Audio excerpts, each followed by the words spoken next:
Hey guys, how are you all doing? What's up, Losh? First this time, good job. Hey Benjamin, how's it going? Hey Wing Chun, how are you doing? What's up, Sal?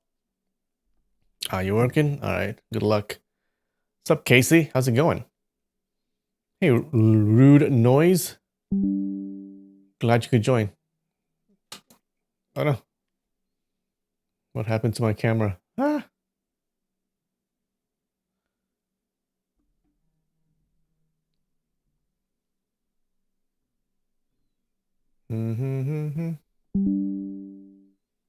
And we're upside down. Ugh.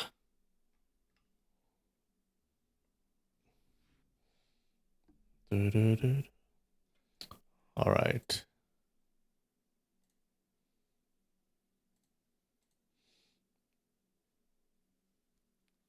What's up, Bigfoot? I'm glad you could join. Hey, Sunnyside, how are you doing? What's up, Nikki? Glad you could join. Australian camera, yeah. That's right. Little did you know, I just moved down under.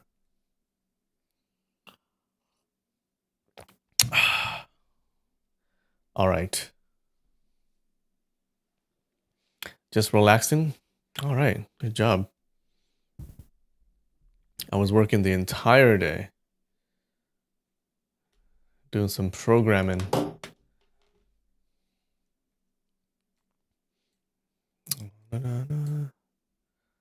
That's why I was in the other place for so long. All right. Let's do some Wordle. What's up, Malik? How's it going? Oh, that's not the window I want. Oh, this. Did I get a haircut? I sure did. You like it? All right. I'm gonna pound this out in like a minute. I've been getting really good at this. Okay. Ah!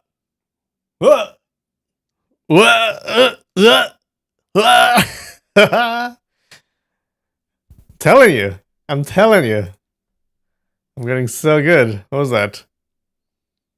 If you take away all my it would have been like 2 seconds. Did you see that? All right, that's just luck.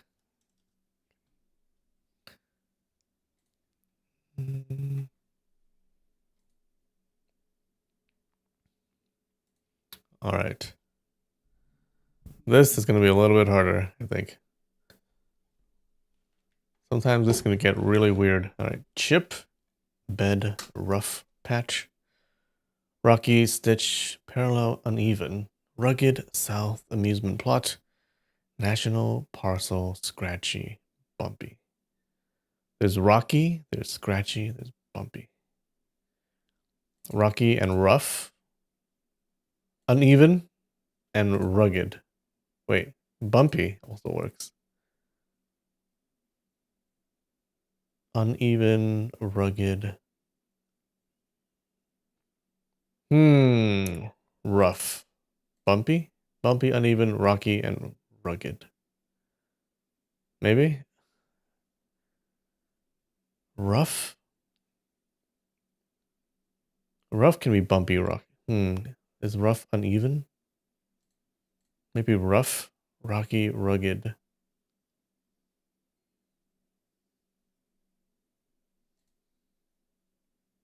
Fuck! Maybe it's uneven. No! Alright, let's put that aside. Let's see what the... maybe something else. Maybe plot, patch, parcel. Patch, a plot, like a patch of land, a plot of land, a parcel of land. And what else? That's it. A bed, like a bed of something. Okay, a bit of land, a bit of land.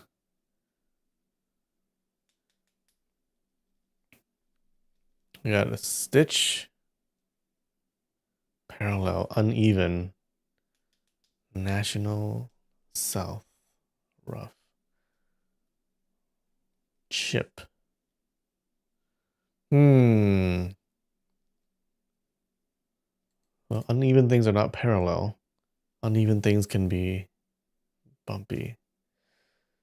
Rough, rugged. Rocky, rough, bumpy, and uneven, I think. Rocky, rough, bumpy, and uneven. I don't think rugged works. Oh my god.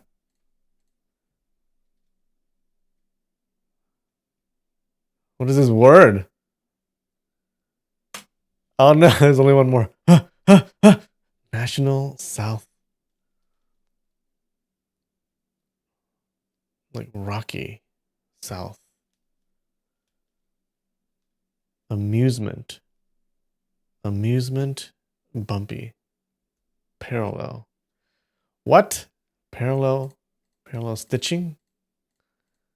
Uneven stitching? Chip? Chip. Scratchy. Rough. National amusement. Like amusement park? Amusement, something funny? Something amusing.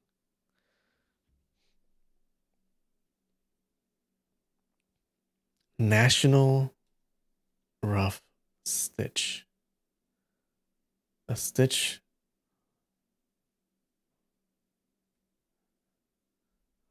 Can we see that stitches can be uneven? Or stitches are parallel? That's not a strong enough connection. The rugged south. Bumpy chip. Scratchy. Scratchy and rough. Scratchy and rough.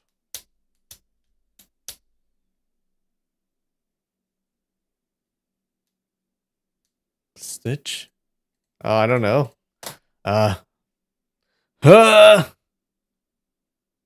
National. Parallel. South. South National. South National. Scratchy.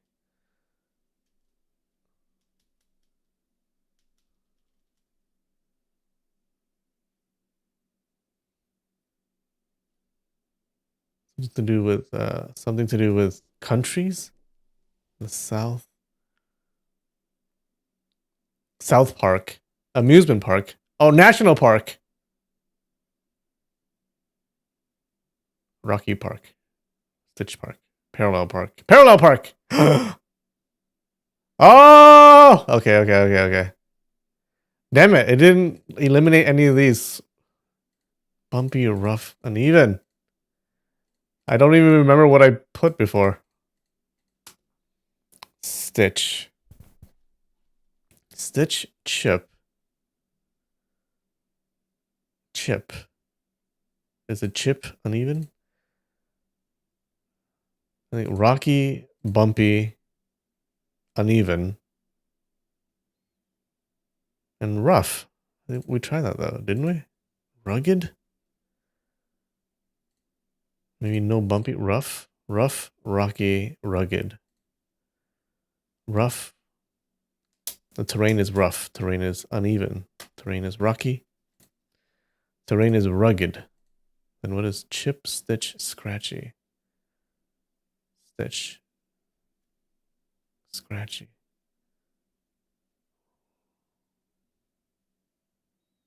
Uneven. Oh my god.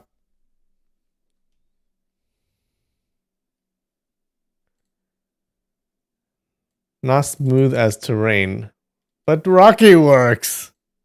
Member of a cartoon duo.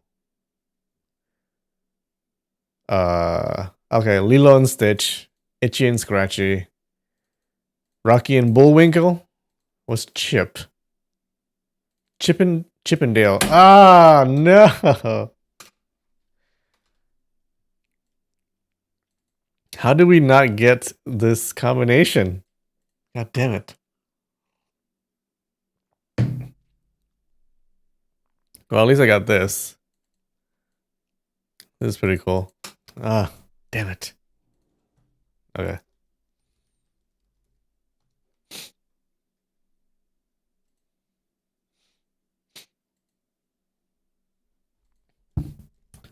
Rocky. Uneven. Ooh. Terrain.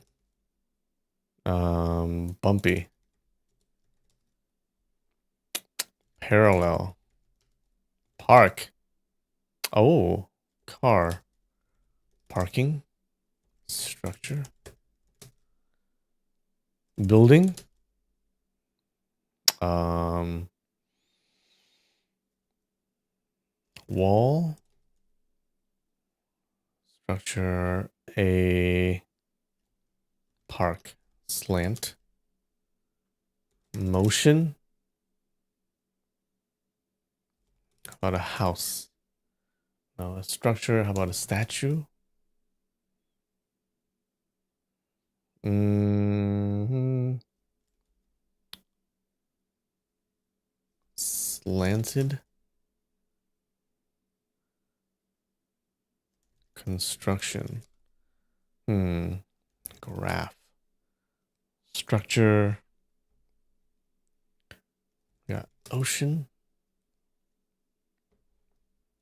Land. Roof. Room. Skyscraper. Cloud. Frame. How about a blueprint? Plans. Structure. Slide. What about rock? Mountain.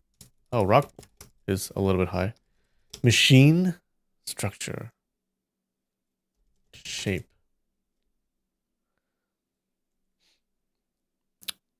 The shape. The structure. The circle.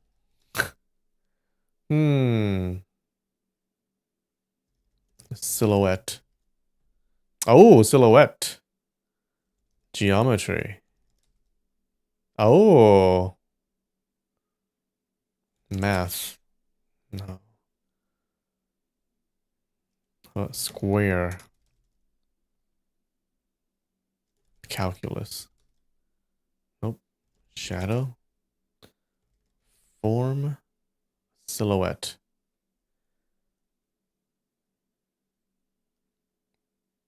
How about an outline?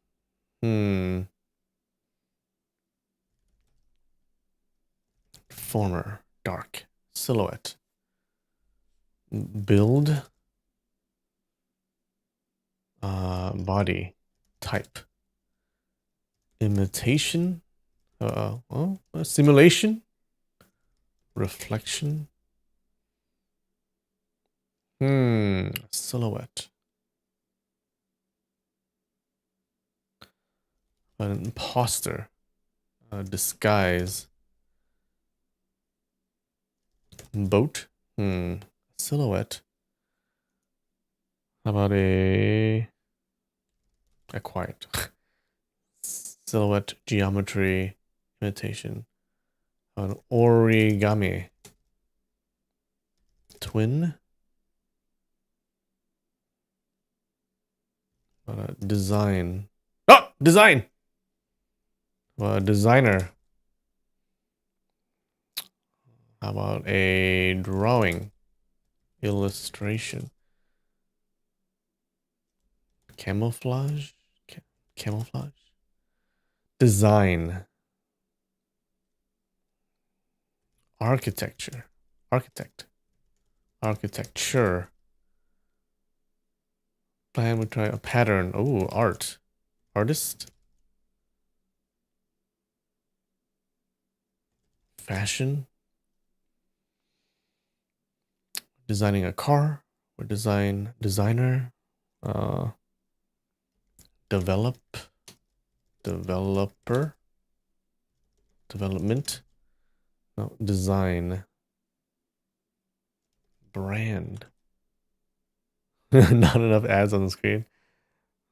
Well, there's only 4, 5. Schematics.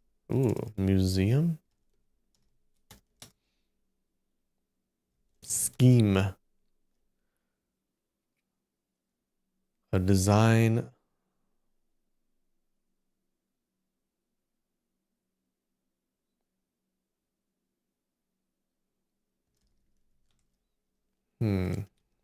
Future prospect. Bridge. Oh, invention. Invent. Create. Creation. Pattern we try. Design.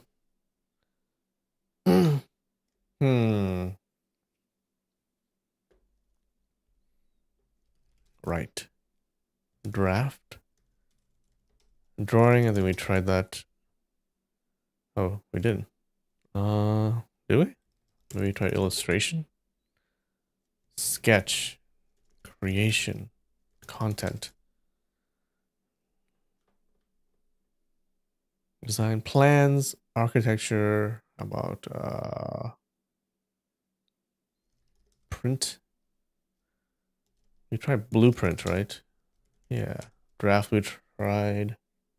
Oh, we didn't try that. Draft. Rough. Mock. Like a mock-up.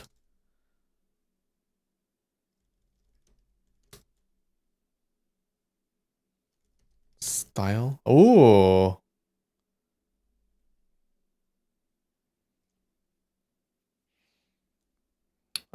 Fashion was pretty a little bit high. Style. We did try sketch. Scheme, I think we tried. Style. Design. Haircut. Stylist. Composer. Composition. Photographer. Inspire. Inspiration.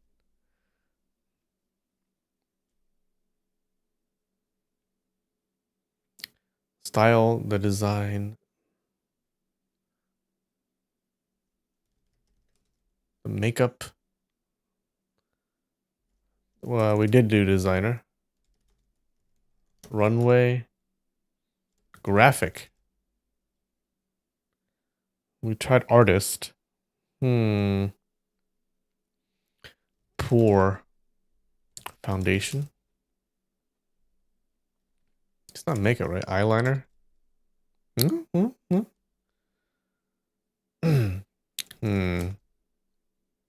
Statue. Painting. Paint. Brush. Airbrush.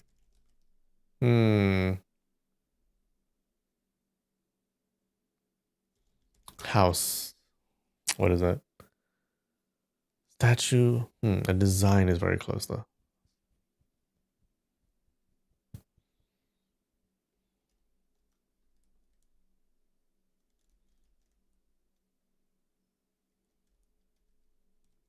Hole. Graffiti.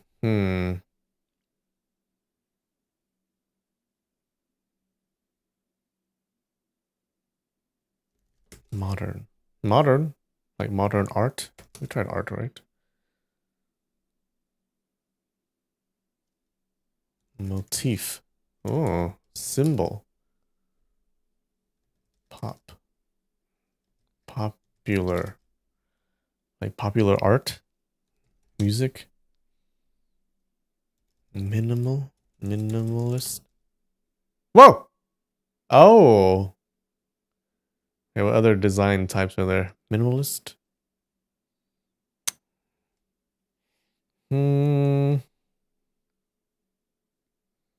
Brutalist. Oh. Postmodern. Wait, why is 46 tepid? I don't understand. Why? Classic. Surreal. Minimalism.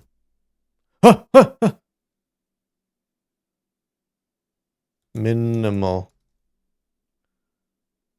We got brutalism. Romantic. Simple.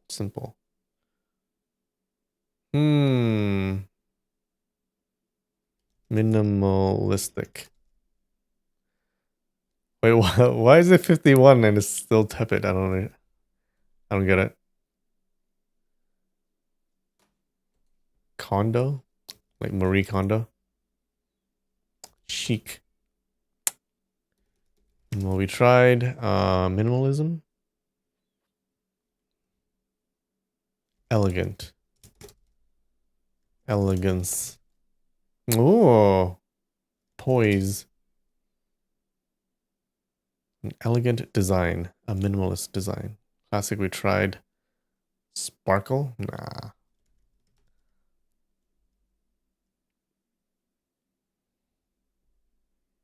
Warm. How about clean? Nice. Aesthetic.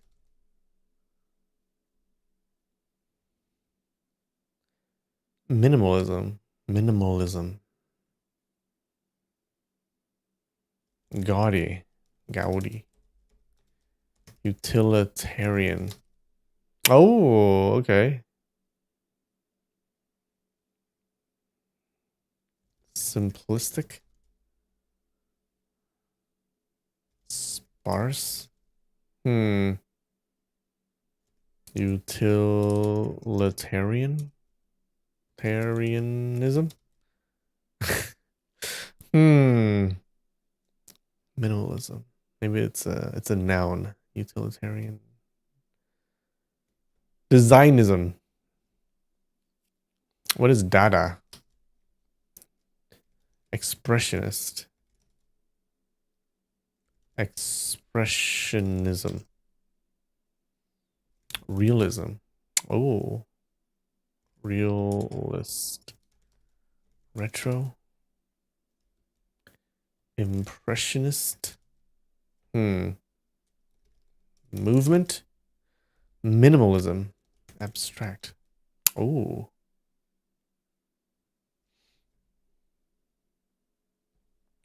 Dadaism. What is that? Minimalism. Utilitarian.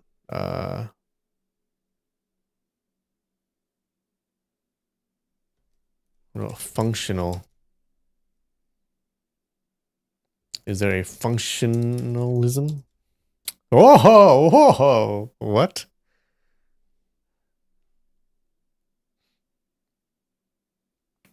We did do postmodern. I think that's how we got into this track here.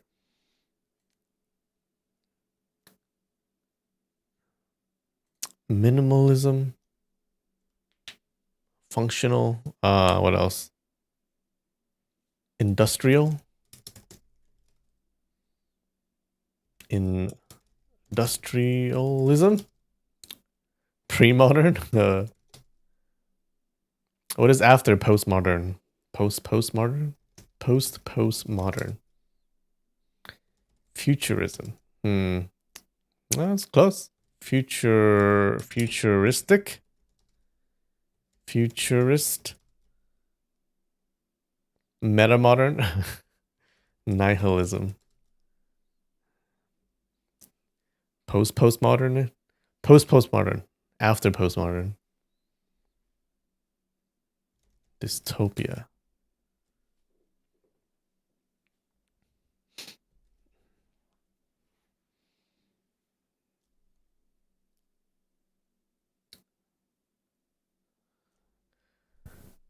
Minimalism.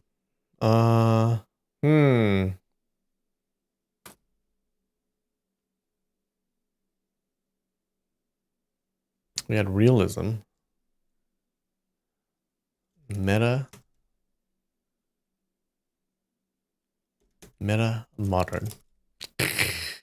Modern. Modernistic. Modernism. Oh, that's a word. Wabi sabi. Not a word. Simplistically, we try that. Aesthetic. Aesthetic. Ah, Casey. Nice job. Aesthetic. Oh yeah, true. It's the minimalist aesthetic. All right. Nice work, y'all. Good job. All right. Well, to reward you, I have this. I have a fish. Oh, it's a fish cake. Like literally. Seems kind of like a sponge cake a little bit. Seems like. Let's see.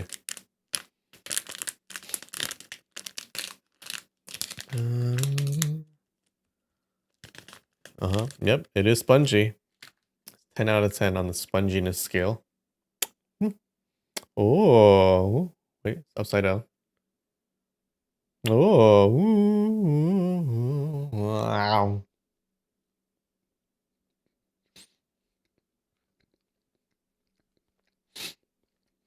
Cream filled.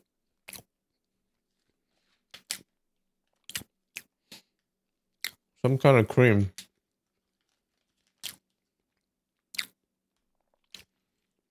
Tastes very eggy.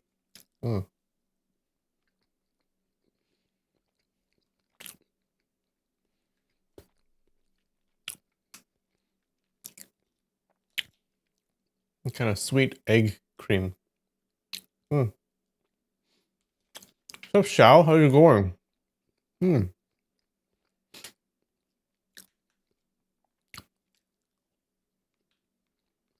Oh, I finished it.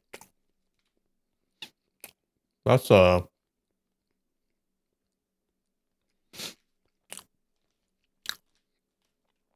that's not bad. But it's like a kind of an average sponge cake type of taste.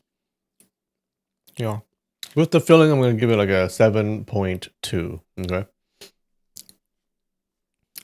Not fish flavored. Nope. All right. Hey, what's up, Sal? Welcome back. All right, I got this. Like a little wafer type of thing. A round wafer with, if you guys can't see. I think that's a little moon. It's got a rabbit. The rabbit on the moon. See it? Maybe I should open it. Perhaps.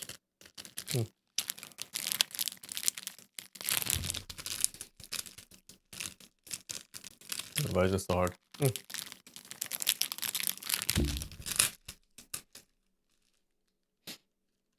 Oh, all right. It's two wafered, stuck together. There's probably some cream inside.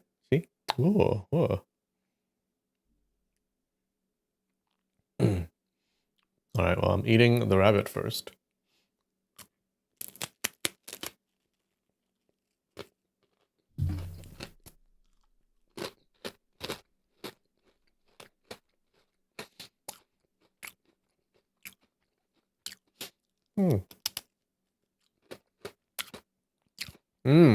Rabbit flavor. Yum.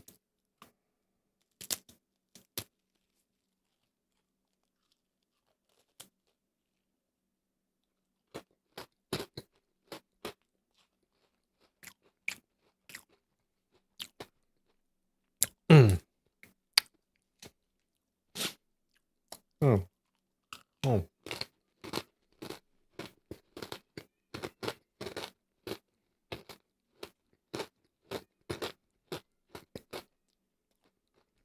A little bit crunchy.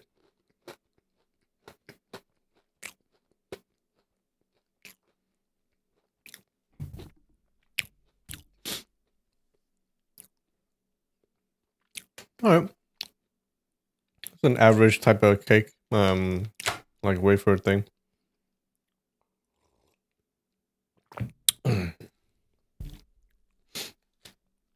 I don't even know what the cream filling is. Just a little of it. All right, that's a 7. Okay, maybe a 6.9. We got this Crunky. Get wild. How are we gonna get wild today? Okay. I have no idea what it is. Like a round thing.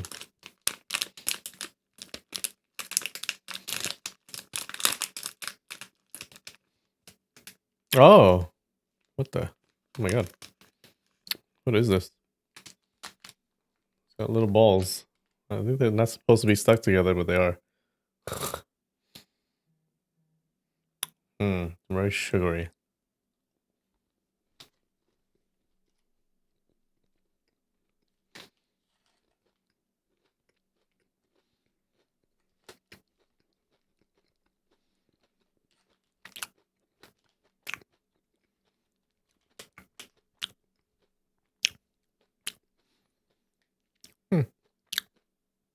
Kind of a coffee flavor. Maybe a little mocha flavor. With some crunchiness. Yeah, sweet. A little bit too sweet.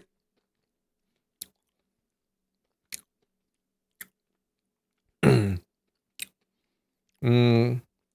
little bit crunchy, which is good. It is called Crunky. Maybe 5 or 4 out of 10 on the crunkiness scale. I don't think I can eat too much of it though. Kind of sweet. It's gonna have to be a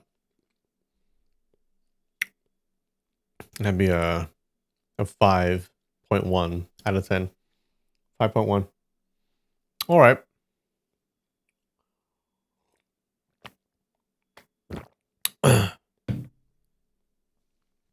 Mochi no mocha.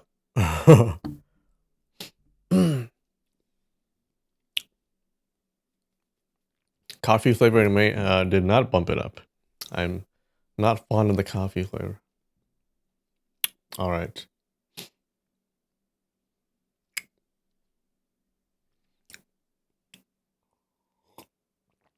You meant to type 5.3. You liar. Liar. All right, you ready? What happened last week? Last week, we read an AI translation of the text, and it's pretty good. Okay, so we're going to keep doing it. Excuse me. All right. So last week, Guojing and Huangrong, they're staying at the residence of Lu Guanying, okay, which is she's the crippled man, who's the former disciple of Huang Yaoxi. Yeah, and Huang Yaoxi is Huangrong's father, who's also the guy on Peach Blossom Island. Anyways, they're waiting for Mei Chaofeng to come. Okay, and while they're waiting, this guy named Qiu Qianren arrives. Okay, he's his old master, and he seems super powerful. Okay, they see him like crush a brick into powder. They see him like run on top of the water. Okay, like Jesus, and they see him produce smoke from his mouth. Okay, he's doing all these crazy things, and they're like, "Oh my god!" He's like, he must be so powerful. And then the 6 freaks also arrive. And at dinner, Qiu Qianren, he also mentions that he might be better than the 5 great martial artists. Okay, the 5 greatest martial artists in the world. He might even be better than them. Okay, but the problem was that way back when they competed with each other, he couldn't attend the competition. Okay, because he said he had some other things to take care of. Okay, yeah, so he couldn't come. So that's the only reason he didn't come. But if he had come, he had a good chance. He would have had a good chance of beating the 5 great martial artists. Okay, so he mentions he might be better than them.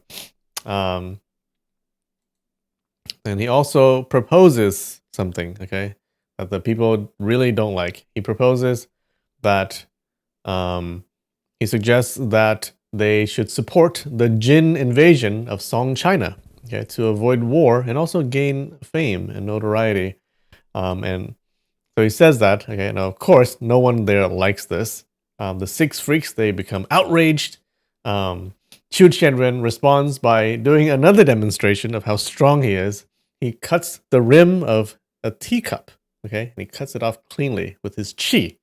Okay, and everyone sees that and they're like, oh my god, he's so powerful. What's going on? But Han Baoju, he's part of one of the six freaks. He's so mad, okay, that he challenges this guy. Okay, and then in response, this guy challenges all the six freaks to fight him together. All right. And seeing this, Guo Jing, he steps forward and he's like, no, I'm gonna fight. I want to fight in your stead. Okay, so he starts the fight. Okay, and over the course of the fight, he just demolishes this supposedly powerful Qiu Qianren dude. Okay, this most powerful person in the world, apparently, according to him. He just destroys this guy. Okay, and afterwards, Zhu Tong, he pickpockets him, and he actually reveals all of his tricks. And it turns out this Qiu Qianren guy is not a strong dude at all. I guess he's like decently strong, but he's not like a super strong dude. So it turns out that he used a diamond ring to cut the rim of the teacup. And that's how he could do it. Okay. He also has this fake brick made from powder. All right.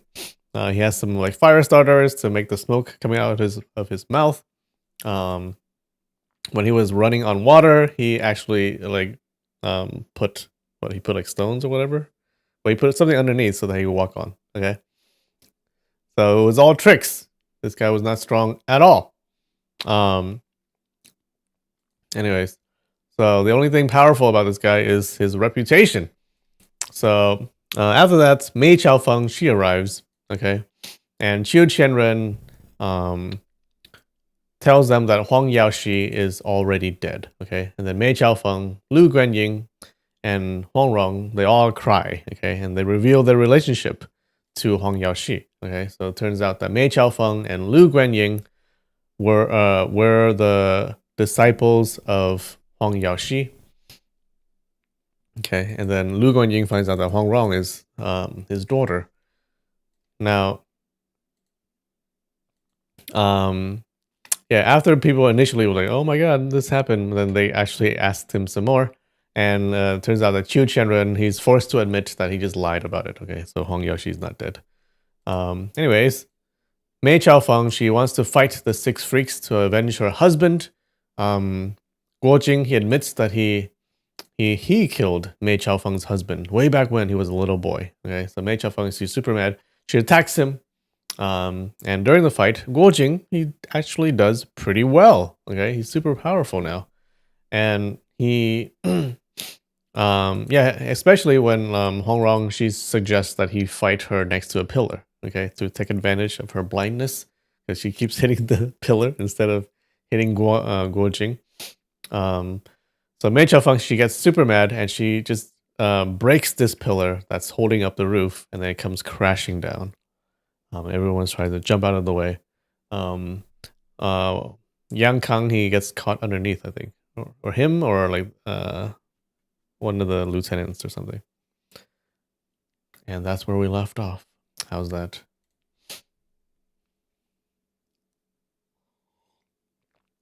They break all the fine china, yeah. Da, da, da, da.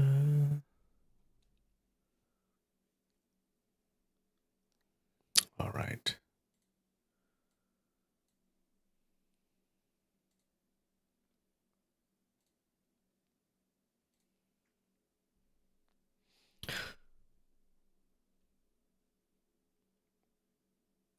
So we stopped here. Yeah. Chapter 14, Part 2.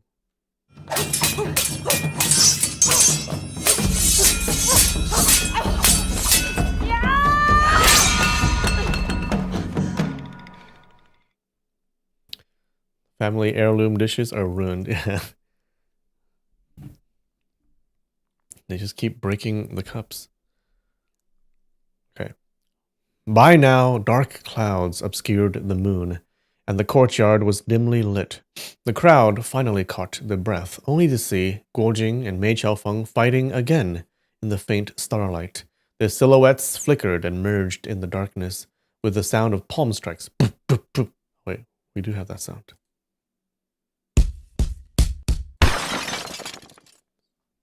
That was the fine china breaking.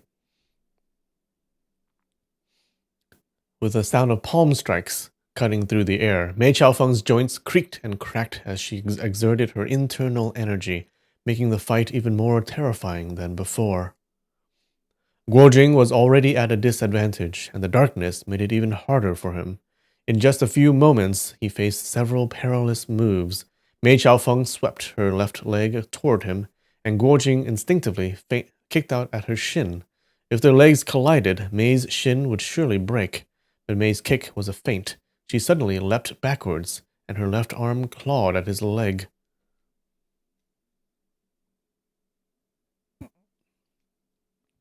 Watching from the side, Lu Guanying cried out, "Watch out!" He remembered how Wen Yankang had used this exact move to injure his leg. Sensing the danger in that split second, Guojing thrust his left hand out to block Mei's wrist. Although his reaction was swift, his strength was lacking. As their hands connected, Mei Qiaofeng quickly realized his weakness. She twisted her hand, and her little finger, ring finger, and middle finger raked across the back of his hand. Oh shit. Knowing the danger, Guojing immediately struck out with his right palm. Mei Qiaofeng dodged to the side and let out a long, triumphant laugh.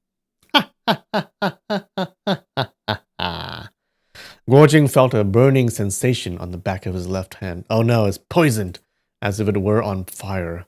He looked down and saw that his hand had been scratched, and the 3 cuts seemed to have a faint black tint. Suddenly, he remembered the 9 skulls Mei Qiaofeng had left on the cliff top in Mongolia, and Ma Yu had said that her claws were laced with deadly poison.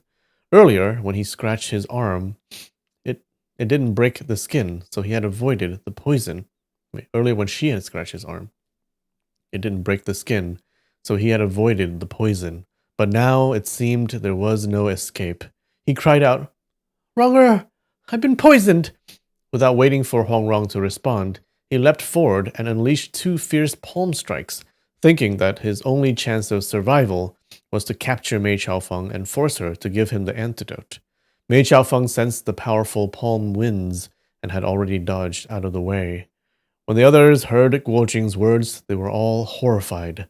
Ku Jianu swung his iron staff, and together with the 6 freaks and Hongrong, they surrounded Mei Qiaofeng. Hongrong shouted, "Senior Sister Mei, you've already lost. Why are you still fighting? Hand over the antidote to save him." Mei Qiaofeng, feeling the ferocity of Guojing's palm strikes, dared not reply and was secretly pleased, thinking, "The more strength you use, the faster the poison will spread. Even if I die here today, I will have avenged my husband." By this point, Guojing was feeling dizzy and lightheaded. Oh no, the very fast-acting poison. His whole body felt strangely comfortable and weak, and his left arm was growing more limp and powerless. He no longer even felt like attacking, a clear sign that the poison was taking hold. If it hadn't been for the viper blood he had consumed earlier, he would already have been dead. He would already be dead. Hongrong, seeing the odd expression on his face, a lazy and faint smile, shouted, "Brother Jing, step back!" She drew her steel eyebrow dagger and prepared to charge at Mei Qiaofeng. Her steel eyebrow dagger? Hearing Hongrong's cry, Guojing's spirit suddenly revived, and he threw out his left palm. It was the sudden onslaught move from the 18 dragon subduing palms. Sounds pretty badass. But because his left arm was numb, the move was unusually slow. Just as Hongrong and Han Baoju, Nan Xiren, and Chen Jinfa were about to attack Mei Qiaofeng together, they saw Guojing's slow-motion palm strike land squarely on Mei Qiaofeng's shoulder.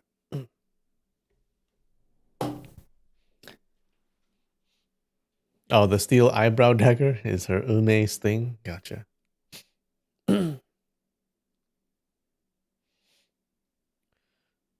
Causing her to stumble and fall. Mei Xiaofeng had relied entirely on her hearing to locate her enemies. Because Guo Jing's attack was so slow, it produced no wind sound, leaving her unaware of it until it was too late. Ah, that's her weakness. Huang Rong was momentarily stunned, but Han Baoju, Nian Xiren, and Chen Jinfa pounced on Mei Xiaofeng, trying to pin her down. However, with a powerful shake of her arms, Mei Qiaofeng flung Han Baoju and Chen Jinfa off her. She immediately turned and grabbed at Nian Xiren, who rolled away just in time. Mei Qiaofeng leapt up, but before she could regain her balance, Guo Jing struck her with another palm, sending her tumbling to the ground again. This palm strike, like the first, was slow and nearly silent, making it impossible for her to dodge. Although it hit her square in the back, the strike lacked force, so she wasn't injured.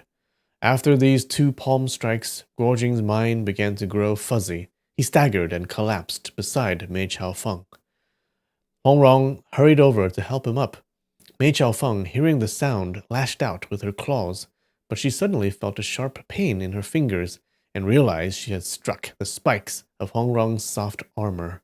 She quickly flipped herself upright with a nimble carp flip. Just then, someone shouted, "Take this!" Something flew at her with a rush of wind. Why say that? You know that she's blind, right? Don't say anything. Just do it. Mei Xiaofeng couldn't tell what kind of weapon it was, so she just swung her right arm, and with a loud crack, the object broke apart on the ground. It was a chair. Just as she was about to wonder what was going on, another larger object flew toward her. She reached out with her left hand and grabbed it. It was the tabletop of a large, smooth, hard table. People were just throwing chairs and table at her. It turned out that Zhu Tong had thrown a chair at her first, and then hidden behind a large purple sandalwood table. He pushed the table toward her, holding onto its legs. Mei Qiaofeng kicked the table away, but Zhu Tong had already let go and quickly stuffed 3 live objects into her clothes. Mei Qiaofeng suddenly felt something cold, slippery, and wriggling inside her clothes.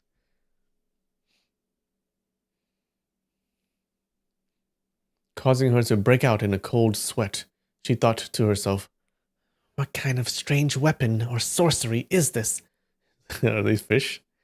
She hurriedly reached into her clothes and grabbed the objects, only to find that they were live goldfish. Even more startled, she realized that the porcelain bottle containing the antidote, along with the dagger and the 9-yin manual wrapped around it, were all missing. A wave of panic surged through her, and she stood there, frozen. But he just replaced those things with fish. Earlier, when the pillar had fallen, it had smashed the large fish tank, spilling the goldfish onto the ground. Zhu Tong, knowing that Mei Qiaofeng was extremely alert and quick, far beyond the likes of Peng Lianhu and Qiu Qianren, had picked up 3 of the goldfish and stuffed them into her clothes to distract her before using his famous sleight of hand to steal her belongings. He opened the porcelain bottle and brought it to Ku Zhenu's nose, whispering, "Is this it?" Ku Zhenu, being an expert in poisons, immediately recognized the smell. "Yes, both for internal and external use. It's the antidote." Mei Qiaofeng, hearing their voices, leapt up and lunged at them. Ku Zhenu blocked her with his iron staff, while Han Baoju's golden dragon whip, Chen Jinfa's steelyard, and Nian Xiren's iron staff simultaneously struck at her. Mei Qiaofeng reached for her venomous whip at her waist, but before she could pull it out, she felt the wind of a weapon heading towards her wrist. She had to retract her hand and counterattacked to block Han Xiaoying's sword. Meanwhile, Zhu Tong handed the antidote to Huang Rong and said, "Give him some to take and some to apply externally." As he did so, he slipped the dagger he had taken from Mei Qiaofeng into Guo Jing's hand and said, "This belongs to you." He then raised his iron fan and joined the battle against Mei Chaofeng. The 7 freaks of Jiangnan had spent over 10 years diligently practicing, and their skills had advanced greatly since their last encounter.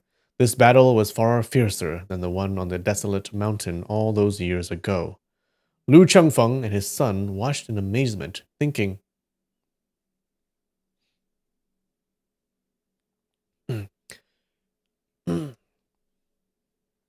Mei Chaofeng's martial arts are indeed vicious and relentless, but the 7 freaks of Jiangnan truly live up to their reputation. Lu Chengfeng shouted, Everyone stop! Hear me out! But the fierce battle raged on, and no one could stop. After Guojing took the antidote, his mind cleared, and the poison quickly subsided. Although his wounds still hurt, he could move his left arm again. Man, this poison and this antidote works really quick. He immediately leapt back into the fray. Having accidentally struck Mei Chaofeng with slow palm strikes earlier, he now understood the technique. Ooh, he's learning. Seizing the opportunity, he carefully watched for an opening and slowly delivered another palm strike. Just as it was about to touch Mei Chaofeng's body, he unleashed the power. The move, shaking 100 miles, was incredibly powerful. Mei Chaofeng, completely unaware, was struck full force and collapsed. He destroyed her. Guojing quickly grabbed the weapons of Han Baoju and Nan Xuren, who were about to strike her, and shouted, Master, spare her! He and the 6 freaks then leapt back. Mei Chaofeng got to her feet, knowing that with her blindness, she was no match for Guojing's current fighting style. She could only shake out her venomous whip to protect herself, preventing him from getting close. Guojing said, We won't make things difficult for you. You should leave. Mei Chaofeng retracted her silver whip and said, Then give me back the manual. Zhu Cong was startled and replied, No, I didn't take your manual. The 7 freaks of Jiangnan never lie. Oh, yeah? He didn't know that the human skin wrapped around the dagger was actually the 9 yin manual. He had no idea. Mei Chaofeng knew that the 7 freaks were people of their word. Even though she had a deep hatred for them, they wouldn't lie, so she figured she must have dropped it during the fight with Guojing. In a panic, she bent down and started frantically searching the ground. The others, seeing her blindly groping among the rubble in desperation, couldn't help but feel pity for her. Lu Chengfeng said, Guanying, help Senior Aunt Mei look for it. He thought to himself, The 9 yin manual belongs to our master and should be returned to him. He coughed twice, signaling to his son. Lu Guanying nodded in understanding. Guojing also began searching, but found nothing. Lu Chengfeng said, Senior Sister Mei is definitely not here. You must have dropped it somewhere along the way. Mei Chaofeng didn't reply and continued to search the ground with her hands. Suddenly, everyone's vision blurred, and the strange man in the blue robe reappeared behind Mei Chaofeng. He's the guy who was following her, and then he just left, and then no one said anything about it. His movements were so fast that no one saw how he got there. He reached out, grabbed Mei Chaofeng by the back of her robe, and lifted her off the ground. Within moments, the two of them had vanished into the woods outside the manor. Despite her formidable martial arts, Mei Chaofeng was completely powerless in his grip.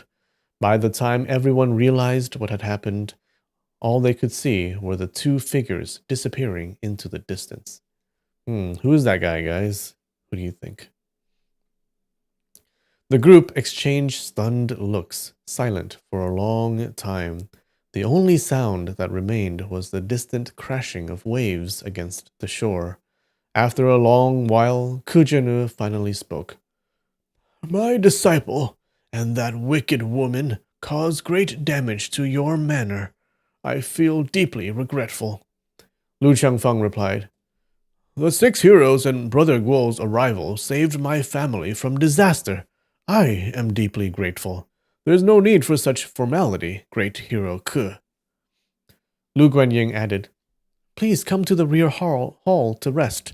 Brother Guo, does your wound still hurt? Guojing had just started to reply, it's nothing, when suddenly a shadow appeared before them, and the mysterious man in the blue robe returned, carrying Mei Chaofeng. Mei Chaofeng stood with her hands folded and said, Guo, you used the 18 dragon subduing palms that Hong Qi Gong taught you to defeat me. My blindness put me at a disadvantage, but I'm not concerned about victory or defeat, as I don't have much longer to live. However, if word spreads in the martial world that Mei Chaofeng was defeated by the disciple of that beggar, it will tarnish the reputation of my master, Huang Yaoshi of Peach Blossom Island. Let's fight again.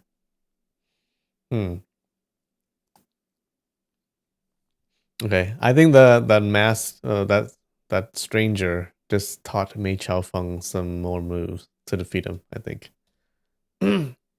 it's a clue to as to who this guy is. Can anyone guess? Guojing replied, I was only able to survive because you can't see well, Senior Mei. I already admit defeat. Mei Chaofeng responded, There are 18 moves in the 18 dragon subduing palms. Why didn't you use all of them? Guojing said, Because I'm rather slow-witted. Huang Rong quickly made hand signals trying to stop him from revealing too much, but Guojing still spoke openly. Senior Hong only taught me 15 of the moves. Mei Chaofeng sneered. Ah, so you only know 15 moves, and I, Mei Chaofeng, still lost to you?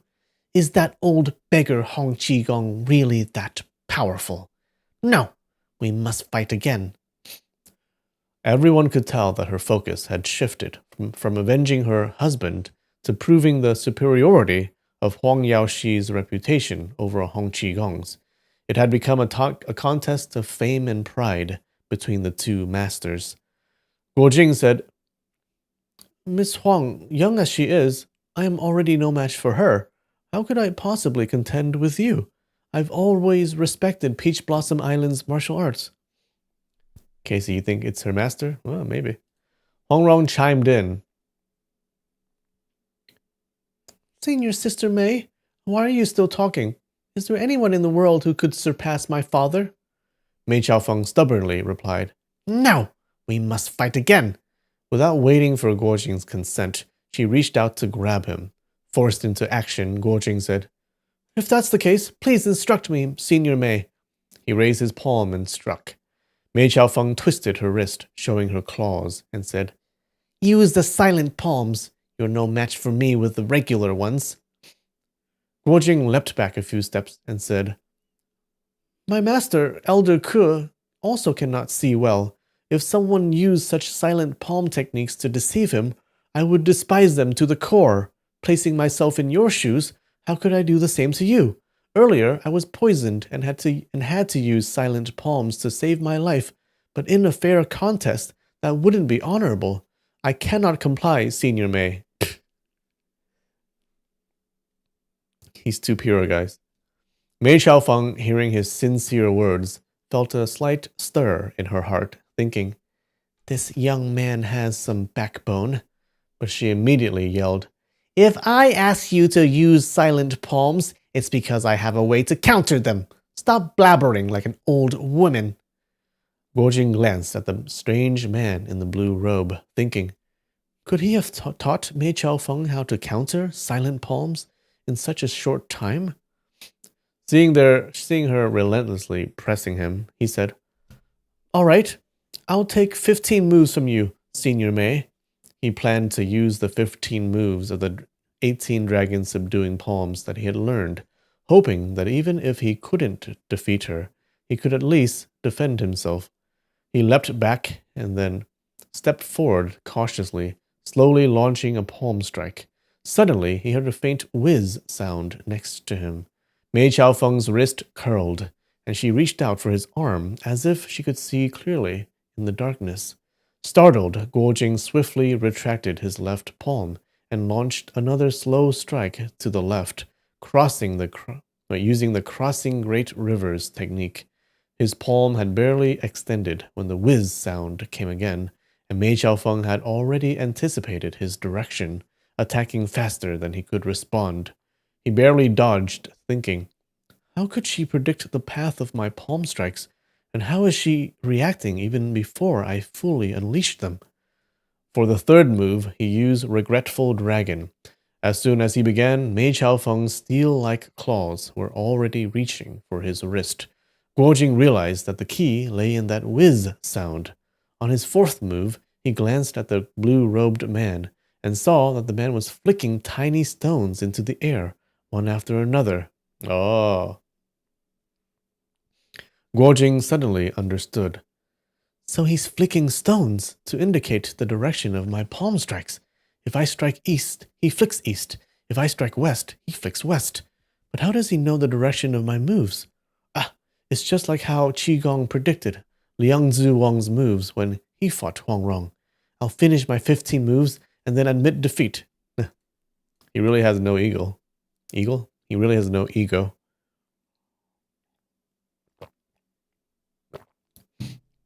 The 18 dragon subduing palms didn't have many variations, and Guo Jing hadn't learned all of them.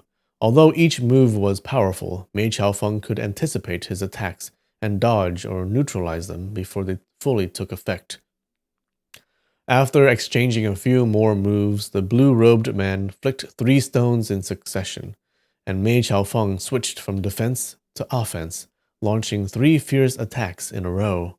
Guojing barely managed to dodge them, countering with 2 palm strikes. The fight intensified, with the sound of gusting palm winds mixed with the sharp whiz of the flying stones. Seeing the situation worsen, Huang Rong picked up a handful of rubble from the ground and began tossing pieces into the air. Ah, she's so smart. Trying to disrupt the sound of the stones and throw off the blue-robed man's aim. Some pieces were thrown randomly, while others were aimed at the small stones the man flicked.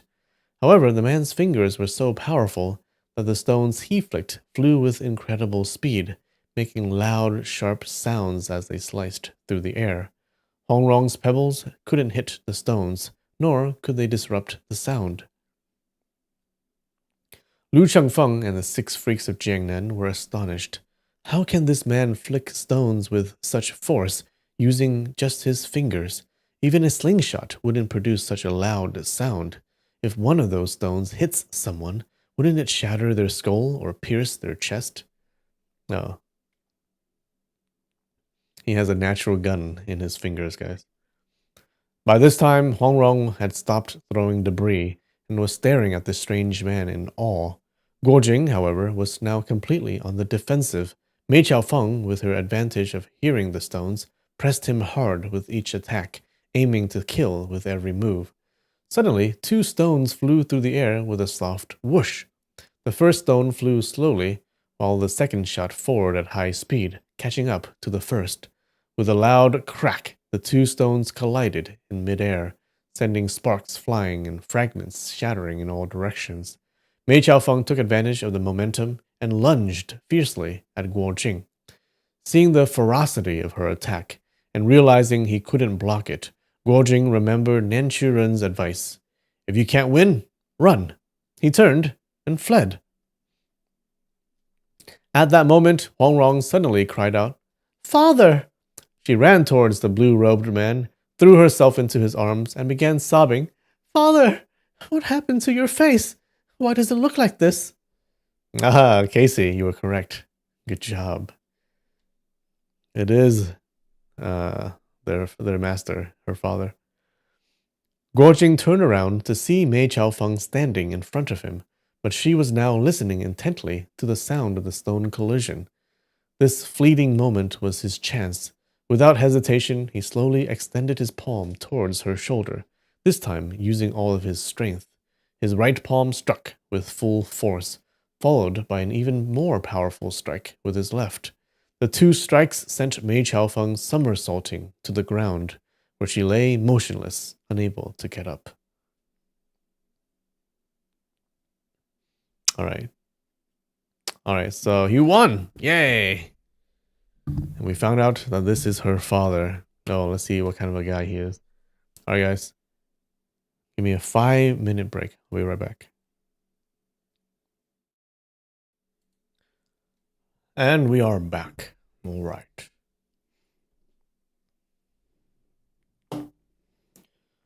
Lu Xiangfeng, hearing Huang Rong call the blue-robed man father, was filled with mixed emotions of joy and sorrow.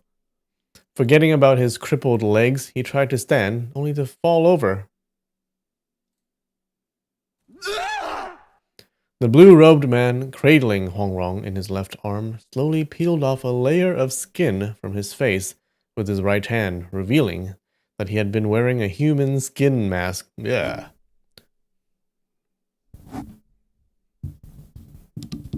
Okay, hold on.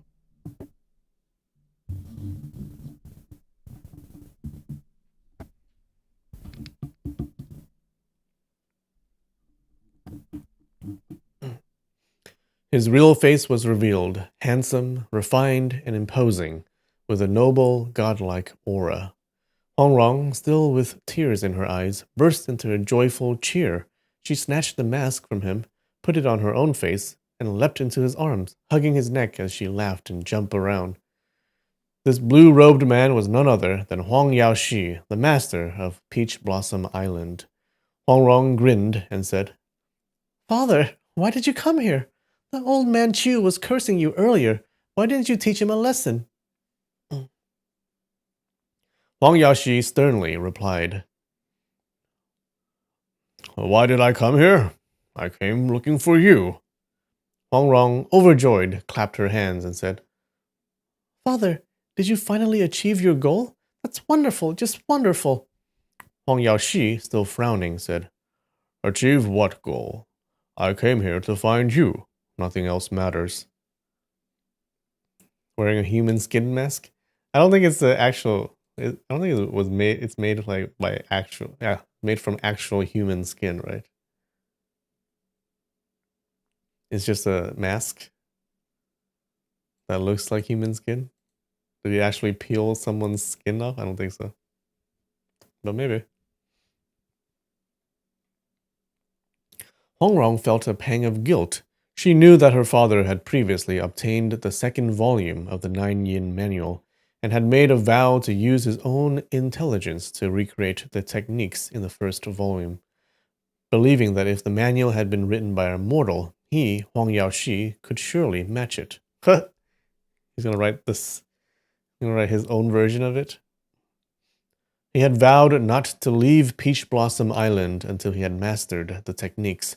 However, the second volume of the manual had been stolen by Chun Xuanfeng and Mei Chaofeng, leaving him unable to complete his goal.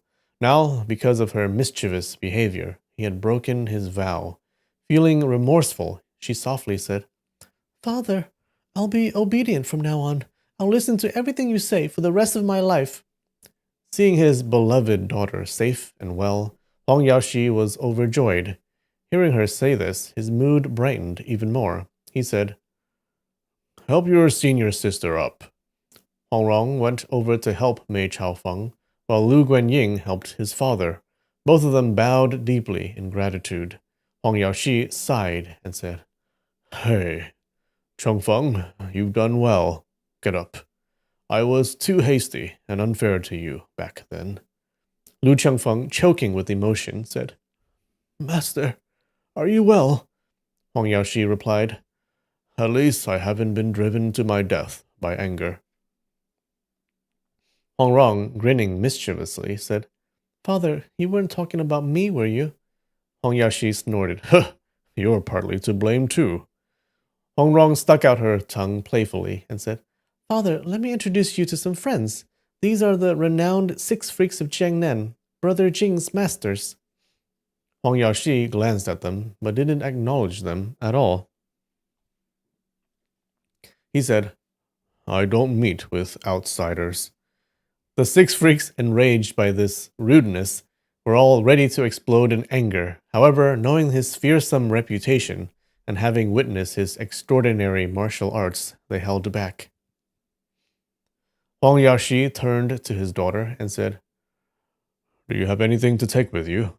We're going home. Hongrong smiled and replied, I don't need to take anything, but I do have something to return to Brother Lu. She took out the pouch containing the 9-flower jade dew pills and handed it to Lu Chengfeng, saying, Brother Lu, these pills are difficult to make. You should keep them. Lu Chengfeng shook his head and refused to take them, then turned to Huang Yaoshi and said, Master, it brings me great joy to see you today. If you could stay for a while in my humble home, it would be an even greater honor. Huang Yaoshi ignored his request and instead pointed at Lu Guanying. Is this your son? Lu Chengfeng replied, Yes. Before Lu Guanying could say anything, he hurried forward and respectfully kowtowed 4 times, saying, Grandson greets master ancestor. Okay. Huang Yaoshi said, Enough. He didn't help him up, but instead grabbed the back of his neck with his left hand and brought his right palm down hard on his shoulder. Lu Chengfeng was shocked and cried out, Master, he's my only son. Huang Yaoshi's palm strike wasn't light. Lu Guanying staggered back 7 or 8 steps before falling over, but he wasn't injured at all. Stunned, he stood up again. Huang Yaoshi turned to Lu Chengfeng and said, You've done well by not teaching him martial arts. Is this boy from the Xianxia sect?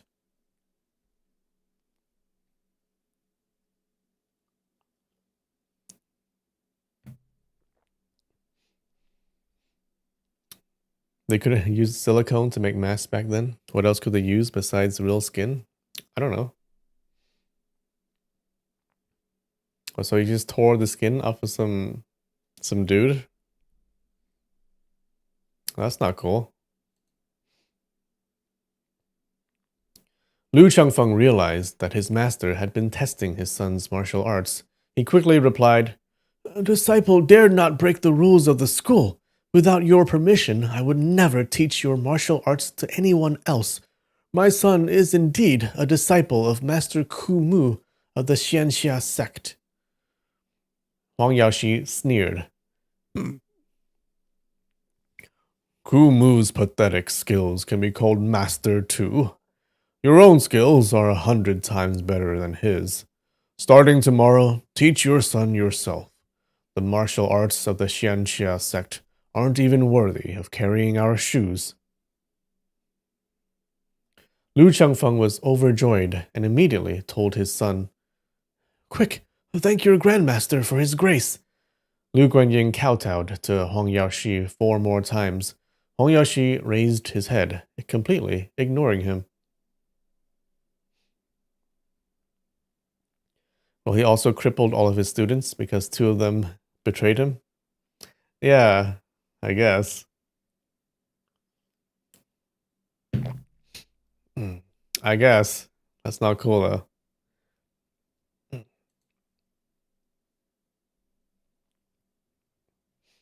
Lu Chengfeng had learned excellent martial arts on Peach Blossom Island, and though his legs were crippled, his hand techniques remained intact. He understood the essence of martial arts, and seeing that his only son was diligent but lacked proper instruction, he had longed to teach him. However, he hadn't dared to break the school's rules, so he had kept his own skills hidden from his son. Now that he had been accepted back under his master's guidance and had been given permission to teach his son, he was overjoyed, knowing that his son's martial arts would soon improve drastically. Overcome with gratitude, he wanted to say a few words, but found himself choking on his emotions, unable to speak. Huang Yaoshi gave him a cold glance and said, Here, take this. With a flick of his right hand, 2 white pieces of paper flew towards Lu Chengfeng, one after the other. Huang Yaoshi and Lu Chengfeng were over 10 feet apart, yet the 2 pieces of thin paper floated through the air as if carried by the wind, seemingly without any effort. Pushing such light paper that far was more difficult than throwing a heavy stone, and everyone watching was impressed. Hongrong, feeling proud, whispered to Guo Jing, Brother Jing, what do you think of my father's skills? Guo Jing replied, Your father's martial arts are truly extraordinary. Wronger, when you go back, don't spend all your time playing. Focus on learning from him. Hongrong quickly responded, You should come too. Aren't you going? Guojing answered, I have to follow my master. I'll come visit you after some time. Hongrong, now anxious, tightly grasped his hand and cried, No, no, I won't be separated from you. Guojing knew that, given the circumstances, they would have to part, and his heart sank with sorrow. Lu Changfeng caught the papers and noticed that they were filled with writing. Lu Guanying took a torch from a servant and held it up for his father to read. With one glance, Lu Changfeng saw that both papers contained detailed martial arts instructions, written in Huang Yaoxi's own hand.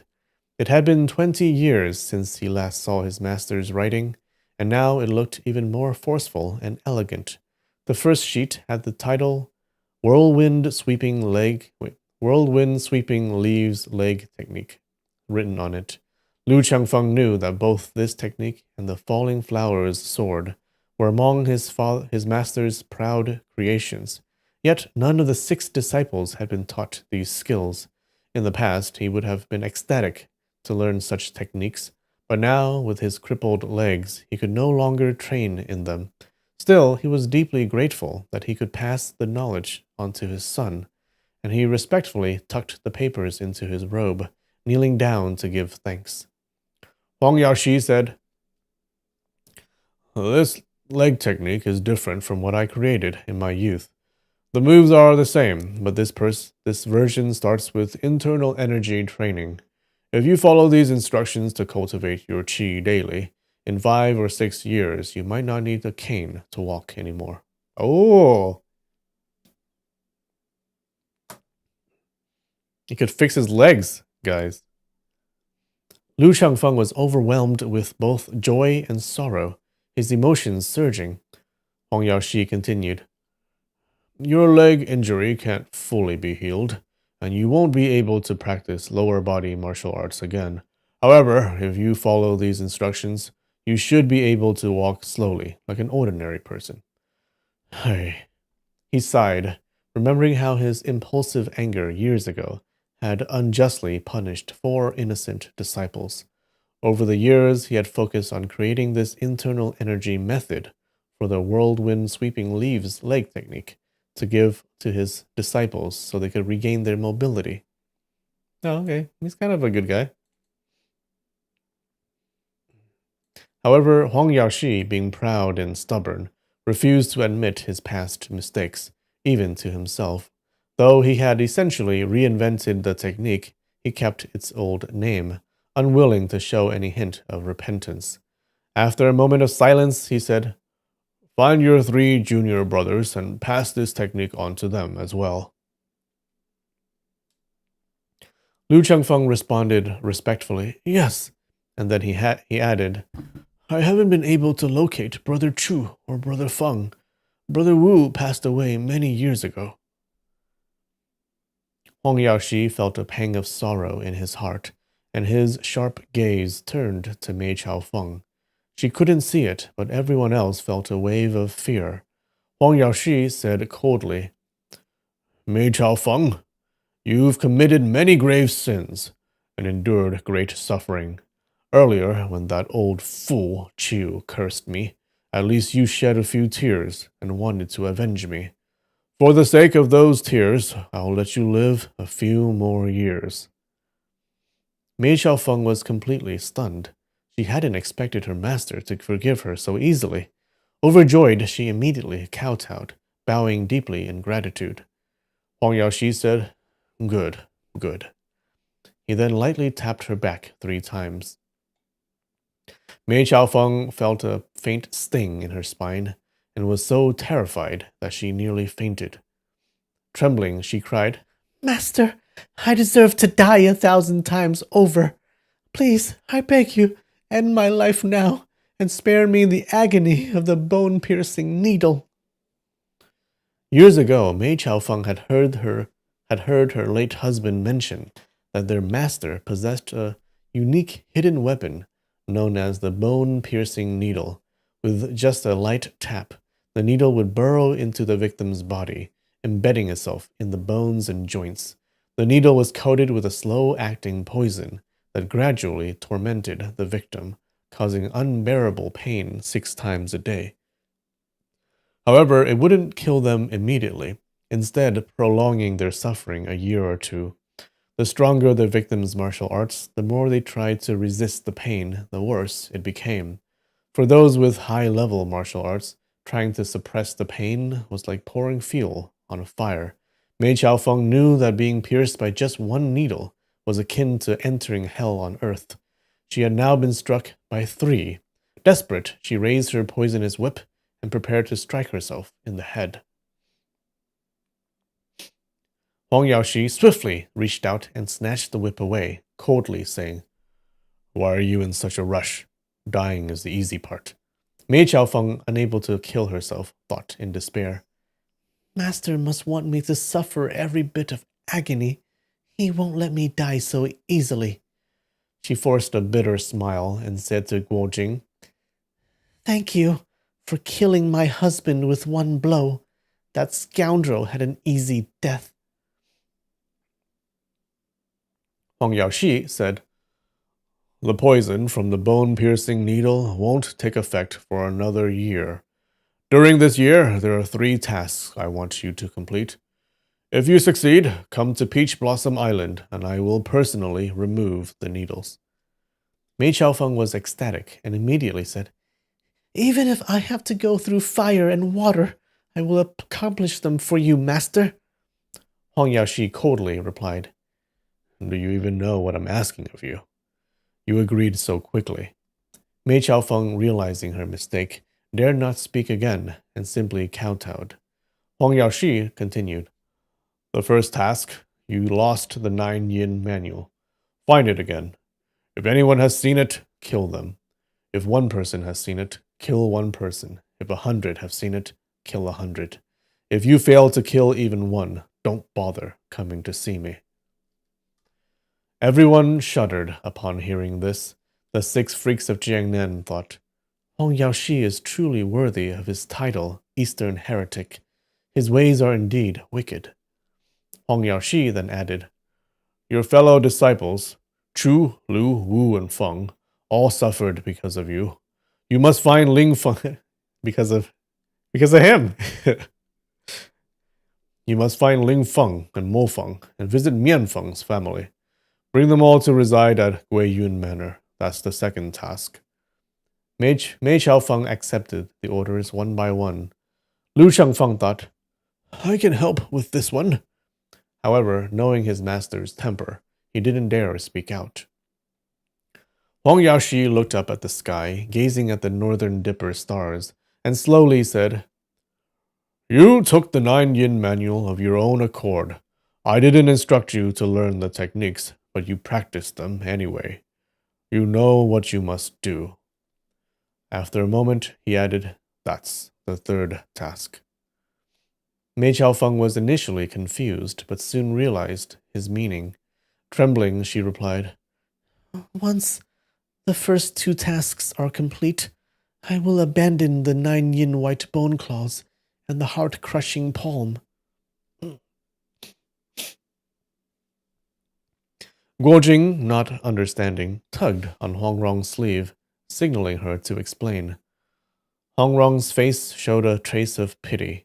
She drew her right hand across her left wrist, mimicking a cutting motion. Guojing finally understood. She has to cut off her own hands. Oh, damn. Feeling both sympathy and horror, he thought, although Mei Qiaofeng has committed many evil deeds, if she truly wants to repent, is there really a need for such a harsh punishment? Maybe Rong'er can plead for leniency on her behalf. Just as he was contemplating this, Huang Yaoshi suddenly waved at him and said, "Your name is Guojing." Guojing hurried forward, kowtowed, and said, "Disciple Guojing greets Senior Huang." Huang Yaoshi said coldly, "You killed my disciple, Qun Xuanfeng. You must have some skill." Sensing Huang Yaoshi's displeasure, Guojing felt a chill in his heart and replied, At that time, I was young and foolish. Senior Chun captured me, and in a panic, I accidentally injured him. Huang Yaoshi snorted.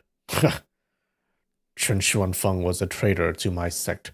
His punishment should have been delivered by someone from Peach Blossom Island, not by an outsider like you. Guojing had no response to this. Huang Rong quickly intervened. Father, he was only 6 years old at the time. How could he have understood anything? Huang Yaoshi ignored her and continued. That old beggar, Hong Qigong, is known for refusing to take on disciples. Yet he taught you 15 of the 18 dragons subduing palms. You must have some remarkable qualities. Or perhaps you just sweet-talked him into liking you. Using his skills to defeat my disciple. Does this mean that next time he sees me, he'll be bragging about it? Hong Rong laughed and said, Father, if there's any sweet talk, it's from me, not him. He's just an honest man. Don't be so fierce, or you'll scare him. Since the death of his wife, Huang Yaoshi had doted on his daughter, raising her by himself. He indulged her every whim, which had turned her into a bit of a spoiled child. When he scolded her that day, she had run away from home. Huang Yaoshi, imagining that his daughter must have suffered hardships while wandering the world, had been preparing to find her looking haggard and worn. To his surprise, she was more radiant than ever, and her close relationship with Guojing made it seem as though she had grown distant from her father. A pang of jealousy crept into Huang Yaoshi's heart, intensifying his displeasure towards Guojing. Ignoring his daughter's words, he continued to address Guojing.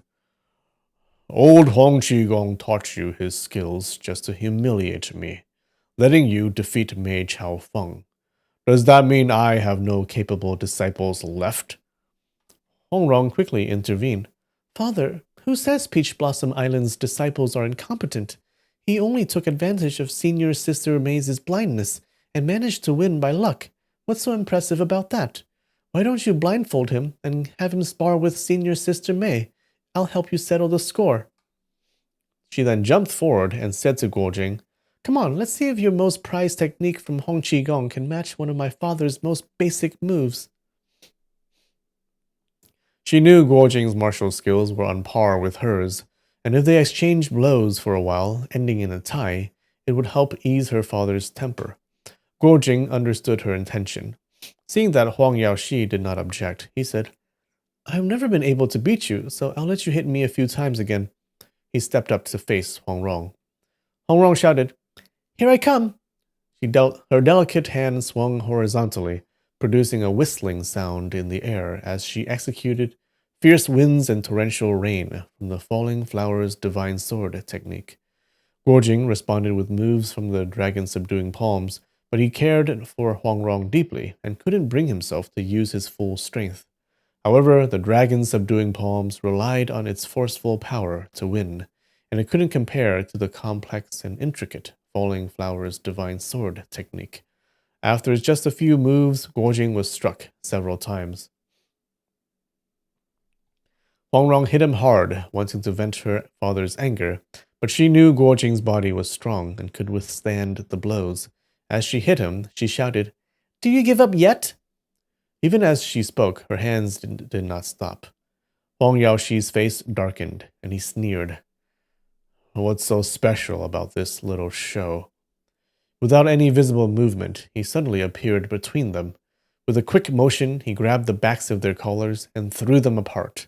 Though he made the same motion, the force was very different. The throw on his daughter was gentle, simply tossing her aside, but he used considerable strength when throwing Guojing, intending to give him a heavy fall. Guojing, unable to control his momentum in midair, felt himself falling backwards. However, as soon as his feet touched the ground, he steadied himself and did not fall. If he had fallen flat on his face, Huang Yaoshi might have let it go, but seeing him land so steadily only made Huang Yaoshi angrier. Though he inwardly praised Guojing's solid stance, his temper flared even more, and he shouted, I have no disciples who can fight you, so I'll face your palms myself. Guojing hurriedly bowed and said, I wouldn't dare challenge you, senior. Huang Yaoshi sneered, Phew! Challenge me? You're not even worthy. I'll stand here without moving. You can use all the moves from the dragon subduing palms against me. If you can make me flinch, or even raise a hand to block, I'll consider myself beaten. How about that? Guojing replied, I wouldn't dare.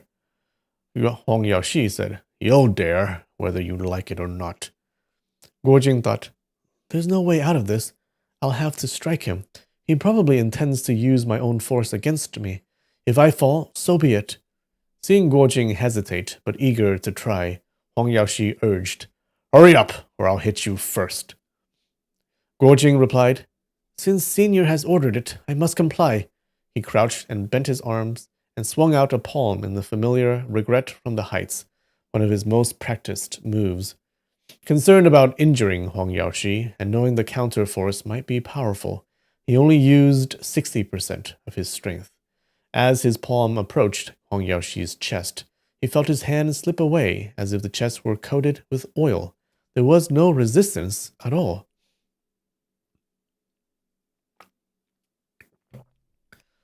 Huang Yaoshi said coldly, What's the matter? Do you think I can't handle the mighty dragon subduing palms? Guojing quickly replied, I wouldn't dare. His second strike, leap into the abyss, was more powerful, and this time he didn't hold back. Taking a deep breath, his left palm reached out, and his right palm followed, shooting straight towards Huang Yaoshi's abdomen. Huang Yaoshi responded, Now that's more like it. When Hong Qigong had trained Guojing on how to strike trees with palm strikes, he had taught Guojing that the power must be applied as soon as the palm touched the target to achieve its full destructive force. Following this method, Guojing applied pressure just as his fingertips brushed Huang Yaoshi's robe. However, right as he activated his strength, Huang Yaoshi's abdomen suddenly sank inwards. There was a sharp crack, and Guojing's wrist was dislocated. Oh shit. He can fight just standing there, not moving.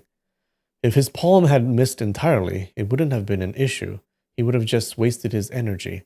But he had felt the power connect, and when the force suddenly disappeared, there was no time to stop his momentum. His wrist throbbed with intense pain, and he quickly jumped back, realizing his arm was now useless. The 6 freaks of Jiangnan were in awe. Huang Yaoshi had indeed not moved or raised a hand, and in a single move, Guojing's wrist was dislocated. The group was both impressed and worried. Huang Yaoshi shouted, Now is my turn to give you a taste of my palm. Let's see if Hong Qigong's dragon-subduing palms can match my Peach Blossom Island techniques. Before his words had finished, Guojing could already feel the incoming palm wind. Though in pain, Guojing jumped to evade it. But before the palm arrived, Huang Yaoshi's leg shot out first, sweeping Guojing's legs from under him and sending him crashing to the ground. Huang Rong cried out, Father, stop! She darted forward and threw herself over Guojing. Huang Yaoshi's palm turned into a claw, lifting his daughter off the ground, but his left hand continued to descend towards Guojing. The 6 freaks knew that if his palm hit, Guojing would either die or be severely injured. They rushed forward to intervene. Chen Jinfa, the closest, swung his balance scale's iron hammer at Huang Yaoshi's left wrist. Huang Yaoshi gently set his daughter down and casually swatted away both Chen Jinfa's balance scale and Han Xiaoying's sword, breaking them into 4 pieces. Lu Xiangfeng cried out, Master! He wanted to plead, but Huang Yaoshi's overwhelming authority silenced him. Huang Rong, now desperate, shouted, Father, if you kill him, I'll never see you again. She ran towards the lake and with a splash leapt into the water. Huang Yaoshi, both furious and worried, knew that his daughter was an excellent swimmer, having spent her childhood playing in the waves of the East Sea, but her words pained him.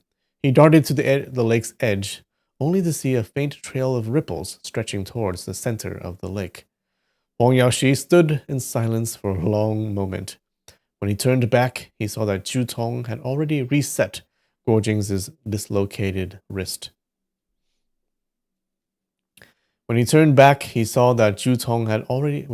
Enraged, Huang Yaoshi said coldly, You 7 should kill yourselves now to spare yourself the suffering I'll bring. Imagine meeting your father-in-law for the first time and he beats you up.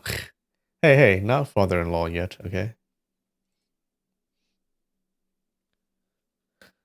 Kujanu stepped forward with his iron staff and said, A man doesn't fear death.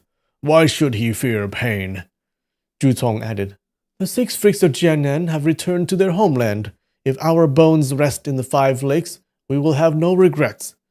The 6 of them, either wielding weapons or with bare hands, stood ready to face him. Guo Jing thought, My masters are no match for him. They will only lose their lives for nothing. I can't let them die because of me. He rushed forward, saying, Chen Xuanfeng's death was my doing. It has nothing to do with my masters. I alone will pay for it with my life. He then realized, But if I die, my masters will only keep fighting for my sake. I must end this on my own. He stood tall and said to Huang Yaoshi, I still have a family vendetta to settle. Could you grant me 1 month's time? After that, I will come to Peach Blossom Island and surrender my life. Huang Yaoshi, whose anger had subsided somewhat, was now more concerned about his daughter and had no desire to continue. He waved his hand and left without a word. Okay. He's a weird dude, all right. Everyone was stunned. How had Guo Jing managed to talk his way out of certain death so easily? Could Huang Yaoshi be planning something even more sinister? But no, in the darkness, they saw his silhouette waver, and then he was gone. Lu Changfeng stood in silence for a long time before finally saying, Please, follow me to the rear hall for some rest. Mei Chaofeng let out a cold laugh. Her sleeves fluttering as she leapt several feet away and vanished into the darkness. Lu Changfeng called after her, Senior Sister Mei, take your disciple with you. But there was no response, as Mei Chaofeng had already disappeared into the night. All right. That's it. What do you guys think? What do you guys think of Huang Yaoshi? All right.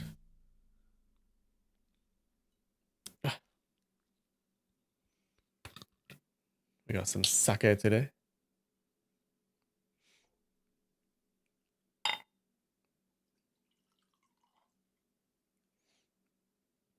All right, cheers.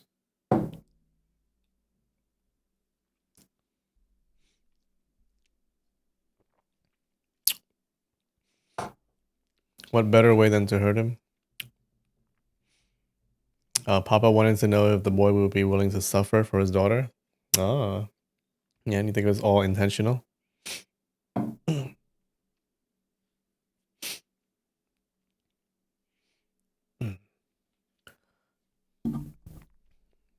He's a weird guy, but he seems like a interesting dude. I would like to see him again, I think. Yeah.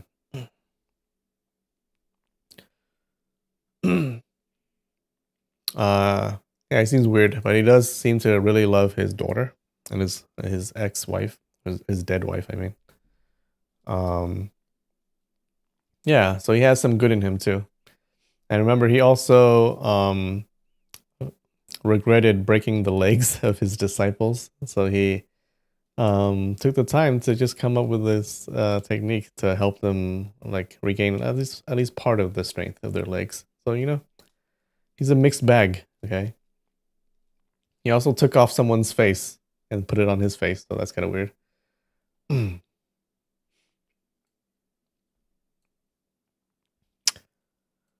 All right, guys, that's it. More AI translations next week. All right. I think the translation is pretty good. This translator is pretty good. Okay. Yeah. I think it's better than the translators that we've had for this story. So I think I'm gonna continue with it. All right, guys. I hope you guys like that. I love you, and I will see you next time. All right. All right. Peace. Bye. Maybe the reason why he needs to hide behind the mask of someone else's face is because he's shy. Okay. Does he seem like a shy dude? Harsh on the surface, but deep inside he's a softie. Yeah, you think so? Not sure about that. Maybe he's a softie for his daughter, but not for other people. Oh, for his well, for his disciples too, I guess. All right, guys. I'll see you next week. All right, bye.